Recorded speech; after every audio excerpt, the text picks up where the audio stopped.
भूमिहार ब्राह्मण है, ये भूमिहार ब्राह्मण जाति है। दूसरे डॉक्यूमेंट्स पर भूमिहार, और हमारे बच्चे को जब सर्टिफिकेट मिलता है वो यहाँ से बाहर दूसरे राज्य में जाते हैं तो भूमिहार और भूमिहार ब्राह्मण में वहाँ कन्फ्यूजन पैदा होता है। उनको दिल्ली जाने के बाद कहा जाता है आप सर्टिफिकेट ठीक करा करके लाइए बिहार से। आप लोग लगता है कभी कभी गलत देखते हैं क्या ऊपर से। हमारे साथ बीजेपी विधायक विशाल प्रशांत हैं। आज आपने सदन में ये कहा कि अगर ऐसी बात है तो शेड्यूल ट्राइब में हमें शामिल कर दिया जाए, क्या था वो पूरा? देखिए, हमारे यहाँ जब से 1931 के सर्वे में जो भूमिहार जाति है उनको हर चीज़ में माना गया था कि भूमिहार ब्राह्मण की तरह लिखा जाता था और चीज़ों को पढ़ा भी जाता था। इस बार का जो सर्वे रिकॉर्ड आया, अलग अलग जातियों का हिसाब किताब बनाया गया, उसमें भूमिहार ब्राह्मण जाति को सिर्फ भूमिहार नाम से तर्ज दिया गया।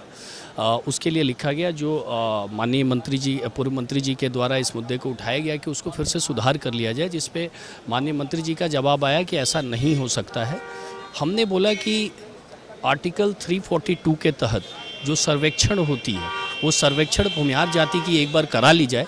अगर आप हमारा रूट ब्राह्मण नहीं मानते हैं तो इसका मतलब कि हमारा कोई रूट नहीं है। अगर रूट नहीं है तो हमें ट्राइब का दर्जा दिया जाए। सर्वेक्षण में हमारी वास्तविक स्थिति, हमारे लोगों की परेशानियां और जो हमारी आर्थिक स्थिति है, हमारी चीज़ों को कैलकुलेट किया जाए।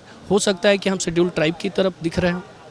हमारी ये बात कहने पे भी सरकार की तरफ से कोई जवाब ऐसा स्पष्ट नहीं आ पाया, तो आगे आप अभी इस सदन स्थगित हो गया है। मे भी आगे आने पर चीज़ों को लेके हम लोग सोचेंगे कि इस पे क्या हो सकता है। नियमानुकूल जो भी कार्रवाई होगी, नियमानुकूल जो भी परेशानियां होगी उस पर उठाई जाएगी। ये एक सर्वेक्षण का तरीका है, ये एक कैलकुलेशंस है। जो भी उस कैलकुलेशन में फिट बैठेगा उनको ये दर्जा दिया जा सकता है। विशाल प्रशांत हमारे साथ थे और साफ कहा है कि आगे आने वाले समय में जब सदन में इस बात की बात होगी तो फिर बात हम लोग आगे करेंगे।